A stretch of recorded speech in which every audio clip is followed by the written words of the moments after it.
Hello প্রবাসী বন্ধুরা, আজকে আপনাদের মাঝেও আমি একজন সেই কথাগুলো মিস করি। আপনজনের বিলে একদিন বুঝবি টাকা পয়সা যে কি আপন।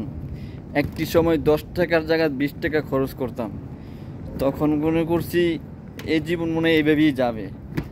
সেইটা আজকে প্রবাসী জীবনে হয়তো আমাকে অনেকজনে অনেকজনে ভাবে আমি এই দূরপ্রবাসে নাকি অনেক কিছু বিলাসিতাভাবে ঘুরি। না, আমি অসুস্থ, আমি অবশ্য কাজে কামে ব্যস্ততা বিজি থাকতাম।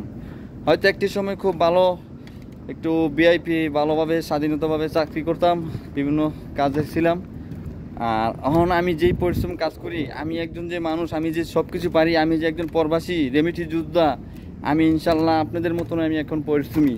আমি যেই সময় মহান আল্লাহ তাআলা আমার যেভাবে রাখে আমি সেইভাবেই সন্তুষ্ট খুশি। যে কোনো কাজেই হোক মোকাবেলা ইনশাল্লাহ করতে আমি সবাই পারলে আমিও পারবো। তবে সবাই দোয়া করবেন সকল প্রবাসী যাতে ভালো থাকে। ভাইয়েরা বন্ধুরা, আপনাদের ভালোবাসা চাই, সাপোর্ট চাই।